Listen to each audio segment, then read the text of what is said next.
Hello guys, welcome back to Knitting Catalog. I'm happy to be in your presence today. So today I want to share with you how to do weaving technique on broader knitting machine. So guys, I've already fixed my card, my punch card, because you need punch card to do weaving technique on any knitting machine, either silvery or broader. So right now I have card 14 on my machine already, and I will advise, if you want to use punch card, you don't use punch card that will have a long yarn running through. Like the long yarn that will run through my card 14 is going to be two needle, in which is normal. This plain side of it is where loop is going to create. You are going to have a yarn that is going to connect to the next area that is being punched. So you don't use card that will have like maybe 5 needle space of loop, or 6 needle space, or 10 needle space. Is not so good.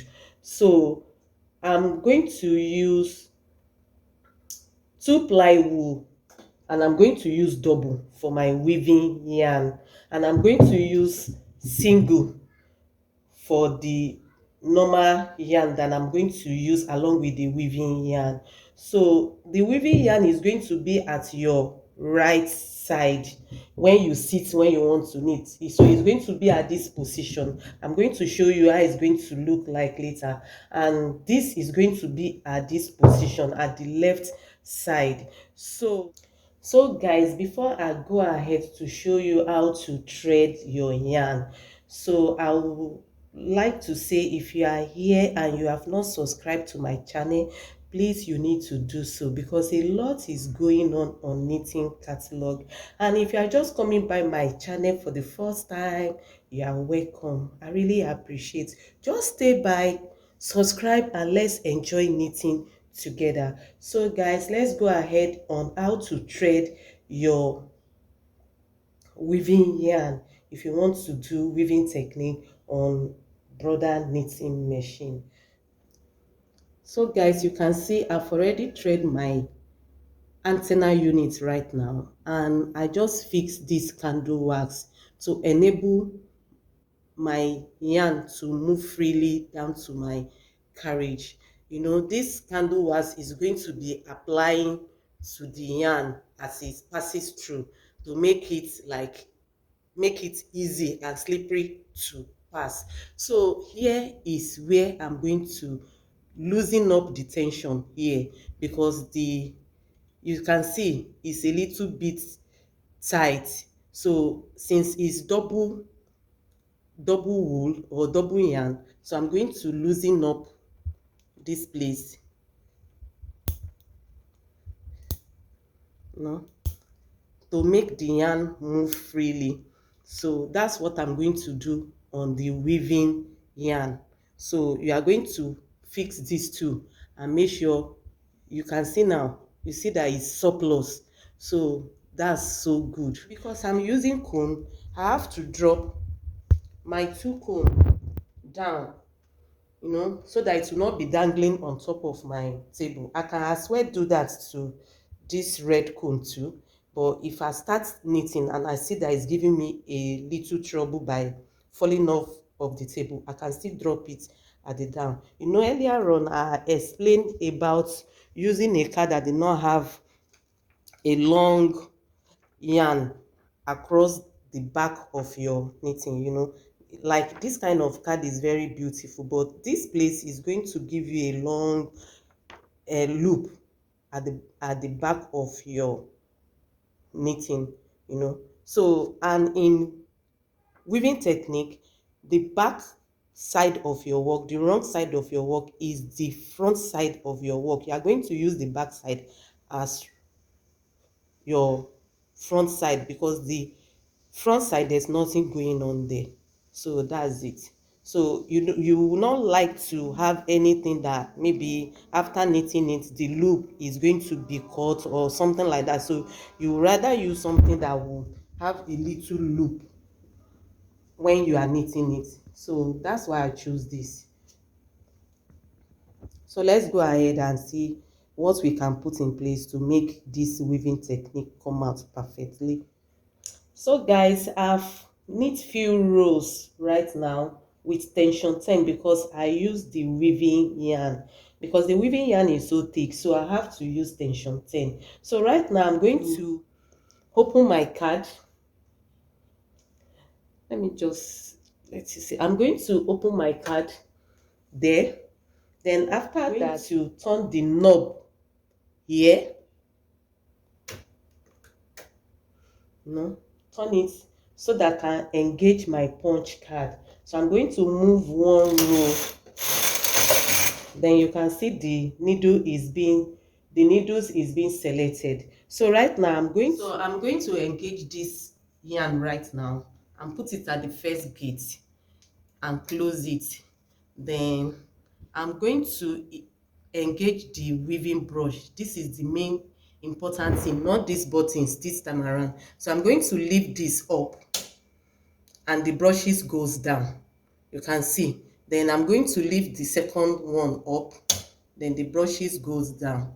So that's all what you need to do. Then this area I'm going to leave it at green. That is small size, is what you are going to use for your weaving technique. So the next thing to do is going to grab the weaving yarn. Then I'm going to put it in front, just in front of my work, the knitting. So it will be in front. The weaving yarn guide here, you can see it, this space. So it's going to be guiding the weaving yarn. So I'm going to move my carriage right now, still holding the tail of my thread that is inside the yarn feeder gate. So I'm going to be moving right now to weave how. So I'm going to go ahead and remove my weaving yarn and put it in front. So you have to be doing this manually. You have to be removing it and make sure that the yarn faces the rows you want to knit, the next row you want to knit. So now it's in front of the next row. This is yarn feeder, so you have to be in front. So I'm going to go by holding the weaving yarn at least in position, then I will move. You can see that's row 2. So I'm going to remove it again and put it in front of this row right now. You can see it's already twisted by itself, so that they cannot be separated, so that you won't have a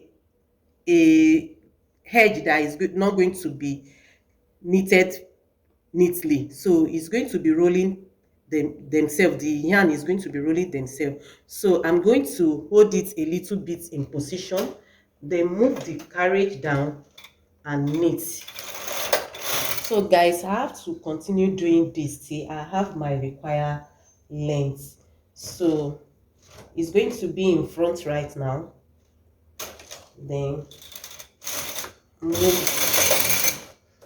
So you remove, let it be in front, hold this slightly, you know.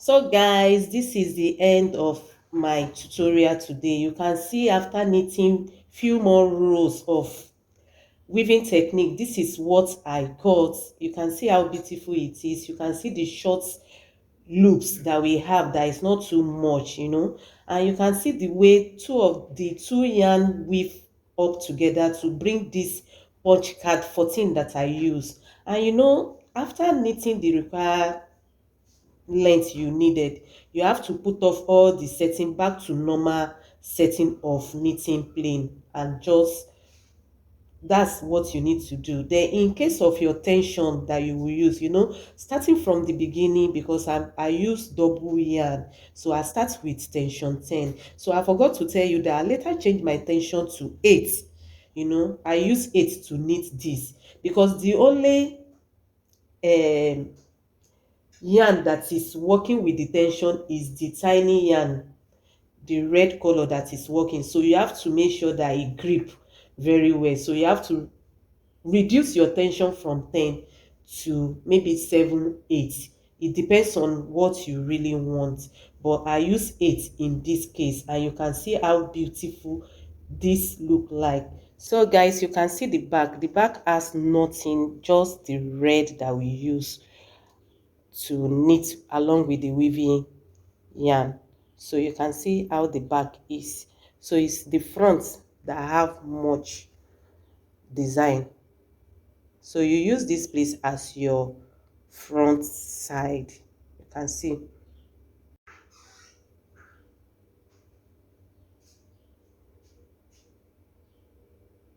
So please, I know that you will like use it for any of your projects. So just let me see any project you use weaving technique to do. I will be very glad to see any of your projects you use these techniques to do. So guys, this is the end, and I want to say I'm grateful. Please, if you are here and you have not subscribed, subscribe to my channel, inform your friends about my channel. Let's have fun together in knitting. Till next time, bye.